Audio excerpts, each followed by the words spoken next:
2025ची संक्रांतीचे फल. मंगळवार दिनांक 14 जानेवारी 2025 म्हणजेच शके 1946 पौष रोजी सकाळी 8:54 सूर्य मकर राशीत प्रवेश करीत आहे. संक्रांतीचा पुण्यकाल मंगळवार दिनांक 14 जानेवारी 2025 रोजी सकाळी 8:54 पासून संध्याकाळी 4:54 आहे. सूर्याचे मकर संक्रमण बालोकर्णावर होत असल्याने वाहक असून उपवाहन घोडा आहे. तिने पिवळे वस्त्र परिधान केले असून हातात गदा घेतली आहे. केशराचा टिळा लावलेला आहे. वयाने कुमारी असून बसलेली आहे. वासाकरिता जायचे फूल घेतलेले आहे. पायस भक्षण करीत आहे. सर्प जाती आहे. भूषणार्थ मोती धारण केले आहे. वार नाव व नक्षत्र नाव महोदरी असून समुदाय मुहूर्त 45 आहेत. पूर्वेकडून पश्चिमेत जात आहे व वायव्य दिशेस पाहत आहे. संक्रांतीचे फल. संक्रांतीने ज्या वस्तू परिधान केल्या आहेत त्या वस्तू महाग होतील. संक्रांती जेथून आली आहे तेथील जनतेला सुख प्राप्त होईल. संक्रांती पर्वकालात द्यावयाचे दान.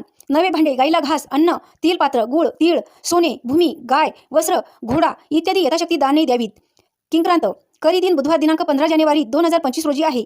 संक्रांतीमध्ये वर्ज्यकर्मे, दात घासणे, कठोर बोलणे, वृक्ष गवत तोडणे, गायीची म्हशीची धार काढणे व कामविषयक सेवन ही कामे